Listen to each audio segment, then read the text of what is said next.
ci moom Ousmane Sonko mi nga daanelee noonu élimaanu jëwriñ yi premier ministre. soxna tuuti ba mu mënee may unu yor-yor wi nga xamante ni dikk na ci diplomatie ak diaspora. les enjeux de la visite de Sonko au Maroc. on va parler à présent Serigne Saliou Gueye tukki boobu Ousmane Sonko def taxaw seetlu gi. la ca tukkee ci accords yi ak it li nga xamante ni moom moo nar a xewaat ci diggante ñaari réew yi ci li leen di jëriñ. contexte bi nag c'est un peu particulier. Effectivement. on a même fait d'Ousmane Sonko beneen une yor bi comme l'arbitre du calme. Là où il dit que ne laissons pas le sport fragiliser nos liens séculaires. Alors maintenant ñu wax ci Sonko ak Maroc ak la fa xew. waaw xam nga la grande commission mixte fi nga xamante ne fa lañ ko tënkoon. date yooyu dafa coïncider ak événement yi mais les gens pensent que ne événement yi dafa am ba pare ñu door a fixer calendrier wu déedéet. jiitu woon na loolu. ça a été simplement une coïncidence pour man heureuse. ça a été une coïncidence heureuse. Mais pour revenir vraiment dans l'histoire la grande commission mixte ça a été instituée depuis 1967. loolu lu yàgg la. bii c'est la 15e maintenant depuis 2013 il n'y a pas eu cette commission là. On l'a réchauffée et à juste raison moo tax Ousmane Sonko dem Maroc pour rencontrer ji bien sûr son homologue Akanouche. Bon maintenant li ma wax ci. dem boobu xam nga le Maroc c'est un partenaire commercial en Afrique en tout cas privilégié du Sénégal.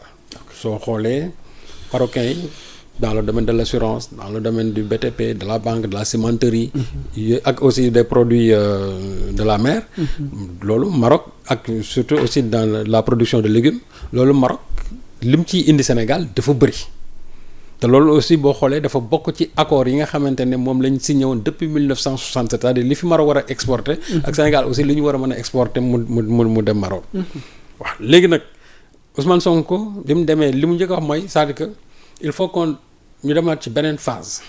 bu war a bañ a nekk léegi importation exportation mais qu'on entre maintenant dans une phase de coproduction moom la ñuy wax le New Deal bi nga xam moom lay proposer. parce que au lieu que ñuy échanger nii rek.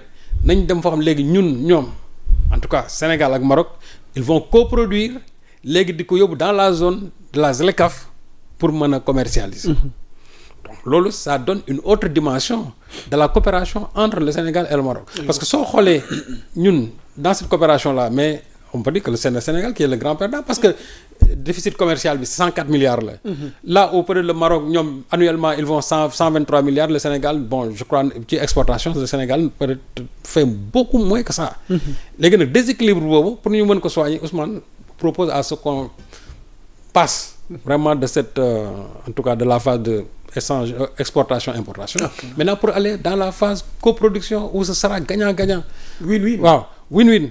je crois que loolu.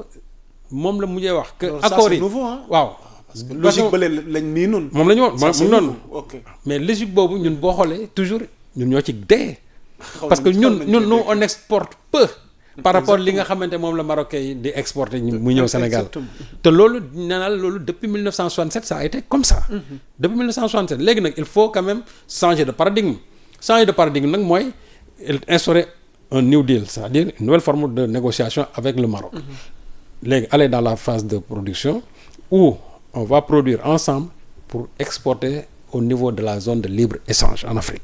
Et je crois que phase boobu Ousmane juñu na ko et am na benn kii bu ñu teg en place boo comité teg en place boo xam ne dañuy war a réfléchir sur loolu parce que loolu moo koy jox une nouvelle impulsion loolu moo koy jox une nouvelle dimension. Sinon on restera toujours un peu réactionnaire par rapport ak li nga xamante ne moo amoon depuis 1967. Justement. Où nous allons exporter au Maroc ñoom tamit ñuy importer mais finalement dans cet échange là ñun ñoo ci gën a dee parce que nee naa rek déjà déséquilibre bi ça va presque de 104 jusqu'à 105 milliards léegi nag il faut renverser la tendance boobu nag mooy faire de sorte que dans ce partenariat là avec le Maroc dans cette coopération avec le Maroc vraiment on va faire de la coproduction et ku ci nekk la nga ci war a gagner dignement di ko ci gagner et il y a eu beaucoup d'accords qui ont été signés je crois au nombre de 17 mais Ousmane a dit que li nga xam ne ñun moom lañ teg en place war nañu mën à brève échéance dem ba 170 c'est-à-dire que multiplier ko par 10 de 17 jusqu'à 170 et c'est fort possible mais il faut savoir tout simplement oser on va privilégier la diplomatie africaine c'est-à-dire que bala ngay xëcc fu sori commençons d'abord par l'Afrique. Exactement. Ba pare aller maintenant dans le monde. C'est-à-dire au niveau international. Mais commençons d'abord dans le continent. Am fii des partenaires commerciaux très solides. Mais xool aussi ci yan anam la ñuy tënkee. boobu partenariat économique. Sinon rek toujours on sera dans le classicisme qui consiste toujours à importer exporter. Et finalement loolu ñun ñoo ci gën a dee. Exactement gën nga ko fësal sax ci yor-yor wi nga xamante ni soxna tuuti là où Sonko parle de construire une alliance stratégique au-delà des passions mu mel ni axe Dakar-Rabat am na beneen dimension gu mu jël Serigne Saliou Gueye. waaw xam nga d'abord li xewoon fii fan yi avec les émotions nit ñi lu ñu wax xam aussi ça se comprend le Sénégalais lambda moom ni muy raisonner ak l'autorité étatique ni muy raisonner bokkut. Yàlla raison d'être. Parce que boo gisee même le jour de la consécration au palais des Lions. Bassirou Diomaye Faye dans son discours il a dit je remercie Sa Majesté le roi. Bon wax ko vraiment sargal ko yëpp ak parler de la très bonne organisation. Mais xam nga discours boobu ñi nga xam ne ils ont vécu les événements duñ ko bëgg a dund. c'est-à-dire ñoom dañuy jàpp ne non ñun.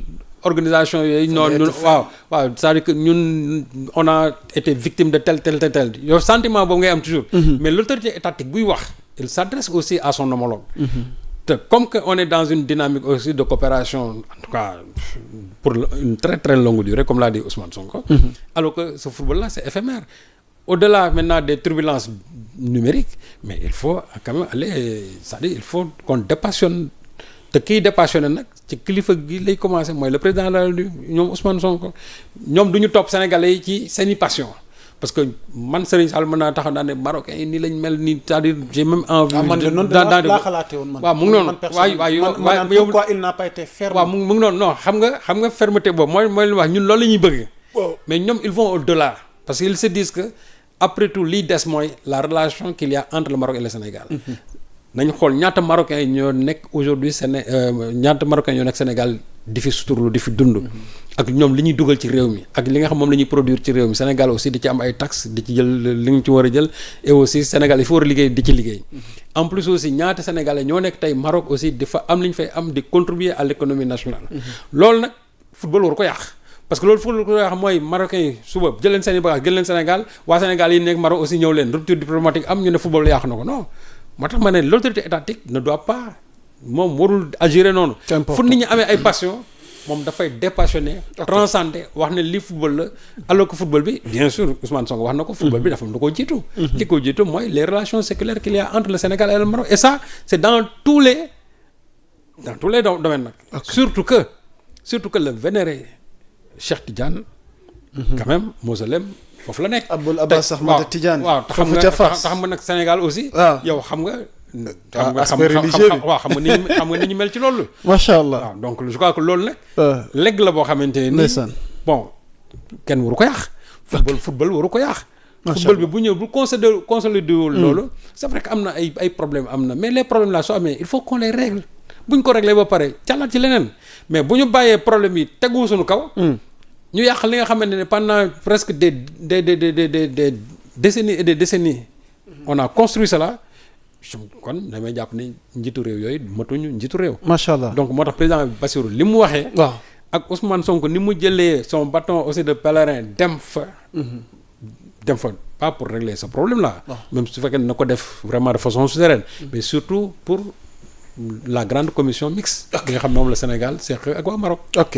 Serigne Saliou Gueye waxtaan wi day dox di wéy alors soxna tuuti pour terminer périple Maroc bi yor wi nga xamante ni nag dikk na ak ñun ci serment de Casablanca parce que ça nous permet Serigne Saliou Gueye après ñu enchaîner ak rentrée cours et tribunaux ak justice bi parce que Sonko a prôné le patriotisme et promet justice aux Sénégalais ndax ci tënk mi ngi wax ni je n'accepterai jamais qu'un Sénégalais soit victime d'injustice.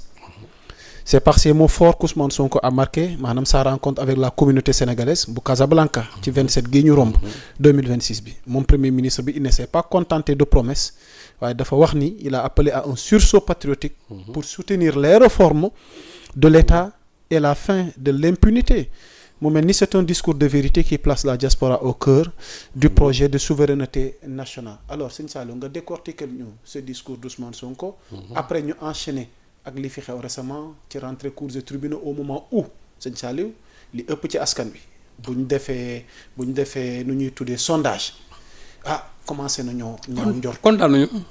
kon bismillah. kontaan nañu waaw.